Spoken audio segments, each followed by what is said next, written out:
Hey, scholars. So, for today's lesson in Introduction to Nationalism, I wanted to go over some things I want you to think about as you read the article, What is Nationalism? And answer the questions. And I also wanted to explain in detail what nationalism really is.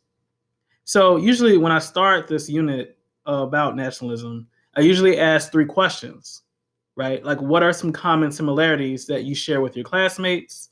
So, thinking people, place, culture. For example, you may find out that you and a friend or another classmate love cheesesteaks, and you may have a specific spot in your neighborhood where you go get your favorite cheesesteak. All from Philly, born and raised, grew up, and also, a citizen of the United States of America or someone who lives in the United States of America.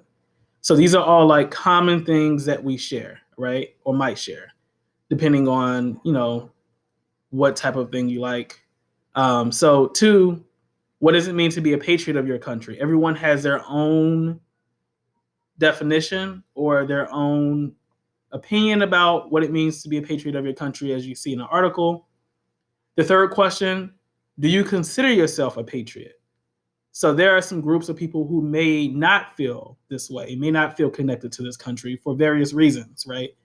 And so when we think about nationalism, I want you to think in terms of what we have in common, whether it means in this country, in the city of Philly, or what we like to eat, or things we like to do or not do.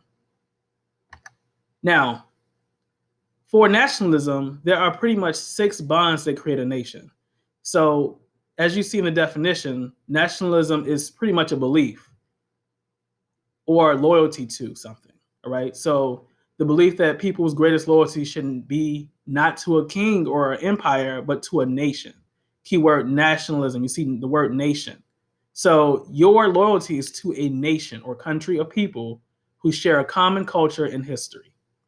There are 6 bonds: culture, religion, nationality and race, history, language, and territory. Okay, so typically there's a shared culture, whether it's food, as I discussed earlier, the way we dress, behavior, and ideals of what we think a country should be like. For religion, there's a religion shared by all or most of the people.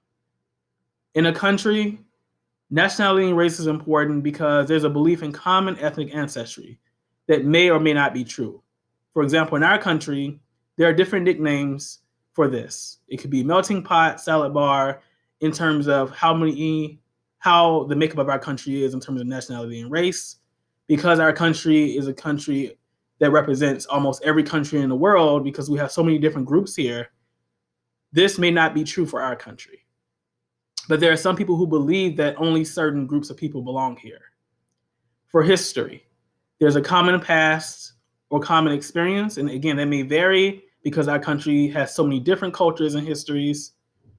For language, there are definitely different dialects, even in our country. People say I have an accent, and they may say it's Southern, they may think it's Midwestern, because I'm from Chicago. So we know there are different dialects in different regions of the country. When I go down south, people think I'm from up north. They definitely know I don't have a Southern accent.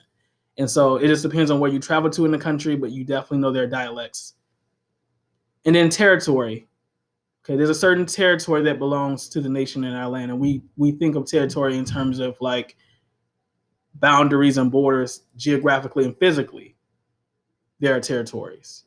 All right. So in this definition of nationalism, you should have an understanding of the 6 ideals or 6 bonds that create a nation, that make up a country. All right. It's culture, religion, nationality and race, history, language, and territory. If you have any questions about this, please reach out. Any comments, let me know. I will explain the Congress of Vienna in a separate video when I talk about the scramble for Africa and I talk about imperialism, because the Congress of Vienna was pretty much the first world order that created nation states in Europe. All right. And so the Congress of Vienna, there are certain countries that had more control and that were more powerful. And this created a lot of conflicts in Europe around this time. Again, if you have any questions or need help with the article or the questions, let me know. Thank you.